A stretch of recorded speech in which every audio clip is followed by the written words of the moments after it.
Hello दोस्तों, नमस्कार। स्वागत है आप सभी का चैनल ज्ञान पथ पर। आज हम लेकर आए हैं एक नया टॉपिक जो टीचिंग एप्टीट्यूड से रिलेटेड है। नेट की परीक्षा में हर बार इससे संबंधित प्रश्न रहते हैं। तो बात करते हैं मूल्यांकन, एवोल्यूशन। आज हम इसका अर्थ और इसके प्रकारों के बारे में विस्तार से चर्चा करेंगे। तो चलिए देख लेते हैं इसकी परिभाषा। आप चाहे तो इसे नोट भी कर सकते हैं। तो शुरू करते हैं। चेतन अवस्था में मनुष्य निरंतर मूल्यांकन करता है।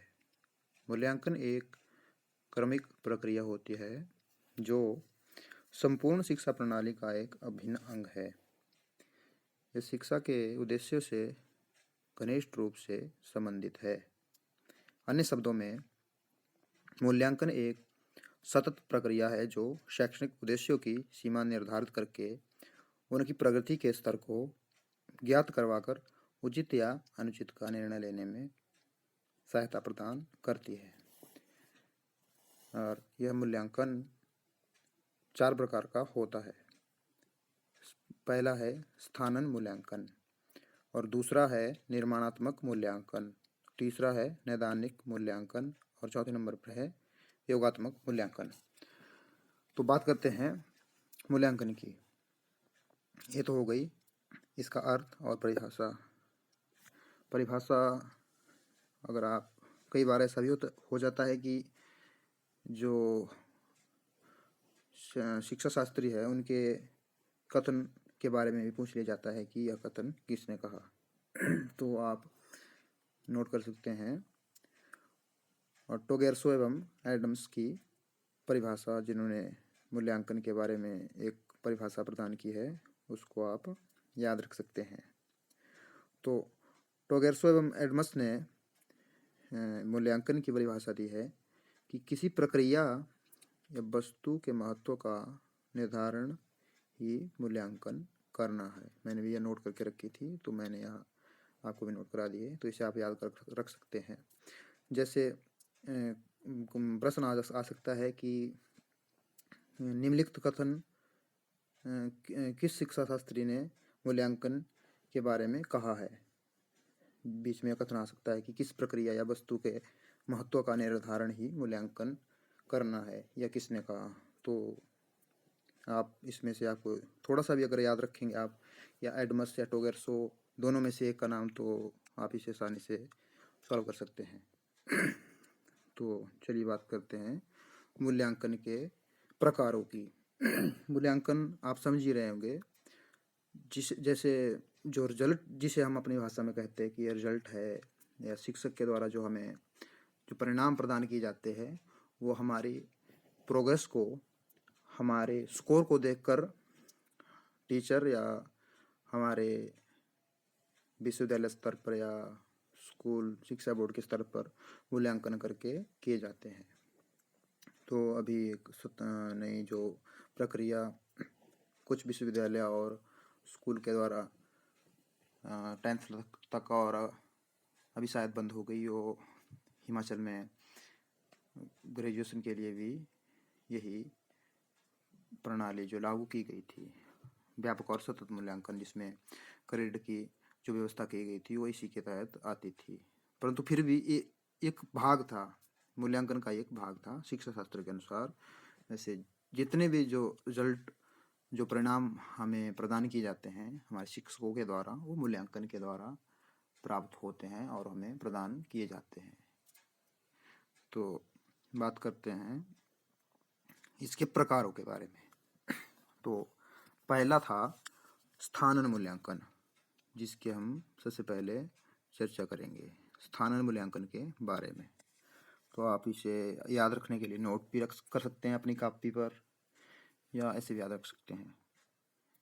तो जो स्थानन जो मूल्यांकन होता है, वो सबसे पहले मूल्यांकन की जो प्रक्रिया है उसमें सबसे पहले यह प्रक्रिया आती है।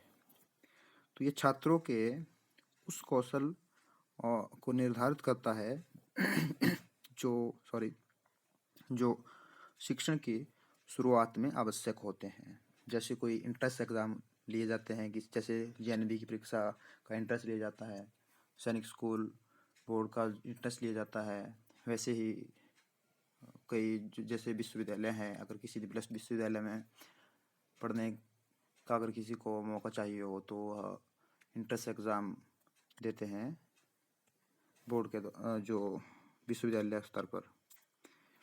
तो उस परीक्षा को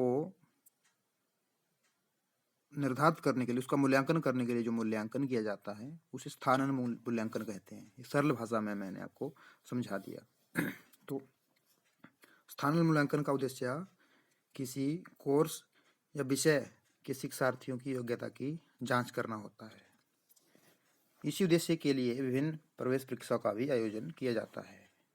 जितने भी इंट्रेंस जो टेस्ट लिए जाते हैं उनका मूल्यांकन करने के लिए, उनका रिजल्ट निकालने के लिए जिस प्रक्रिया मूल्यांकन की जिस प्रकार के मूल्यांकन का सहारा लिया जाता है उसे स्थानांतरण मूल्यांकन कहते हैं। और दूसरे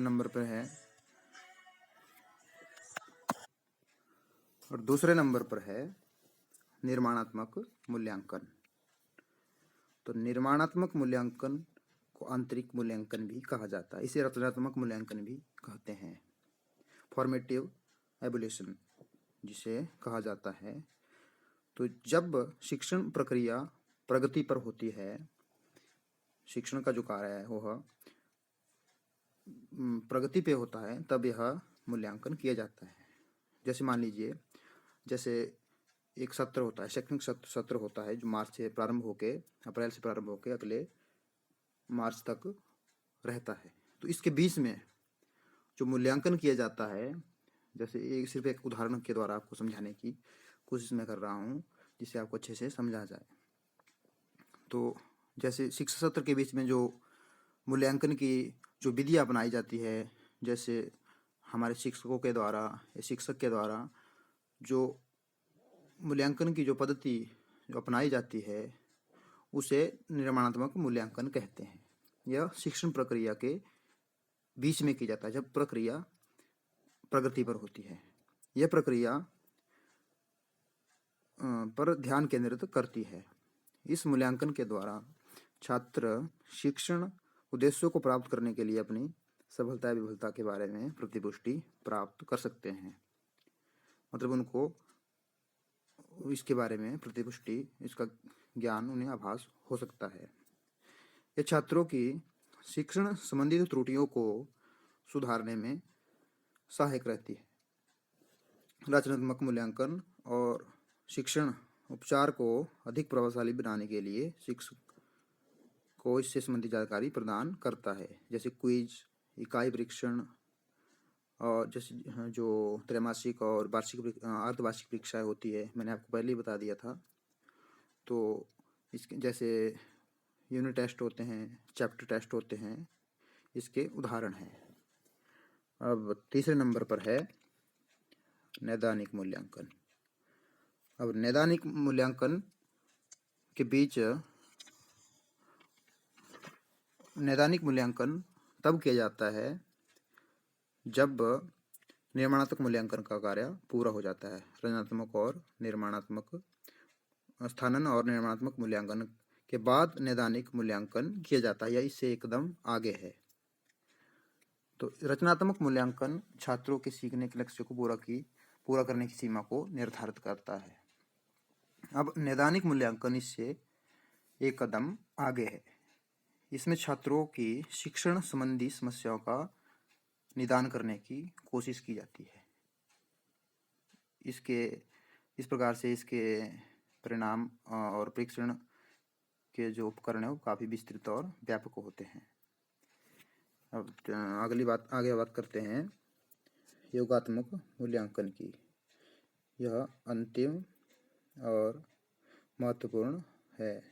जैसे मैंने सबसे पहले इसकी भूमिका में ही बता दिया था कि जो साल के जो अंत में किया जाता है जिसे योगात्मक मूल्यांकन कहा जाता है। इस मूल्यांकन को बाह्य मूल्यांकन भी कहा जाता है। योगात्मक मूल्यांकन कार्यक्रम की गतिविधियों के अंत में या कार्यक्रम का महत्व जानने की एक विधि है। यह मूल्यांकन परिणामों पर केंद्रित होता है। जैसे जो यूनिट टेस्ट है, असेसमेंट्स हैं, उनके सभी परिणामों को मद्देनजर रखते हुए योगात्मक मूल्यांकन किया जाता है। और आमतौर पर मौखिक रिपोर्टें, परियोजनाएं, लिखित परीक्षाएं और शिक्षक जनित आंतरिक मूल्यांकन को इसमें समावेशित किया जाता है। इससे हमें पता चलता है कि छात्र कैसे संतोषजनक एवं अच्छे तरीके से शिक्षण के उद्देश्यों को पूरा करते हैं। इंग्लिश में इसे एवोल्यूशन को योगात्मक मूल्यांकन से ही संबंधित किया जाता है। ये मैंने आपको शुरू में भी बता दिया था। तो ये था हमारा आज का टॉपिक। हर बार इससे संबंधित प्रश्न पूछे जाते हैं। तो पिछली नेट की परीक्षा में भी ये प्रश्न आया था कि कौन सा मूल्यांकन तब किया जाता है जब, नहीं, इस प्रकार था प्रश्न कि जब शिक्षण का कार्य प्रगति पर हो तब कौन सा मूल्यांकन किया जाता है। तो इसका उत्तर था निर्माणात्मक मूल्यांकन। तो हमें आशा है कि आपके सारे डाउट्स क्लियर हुए होंगे।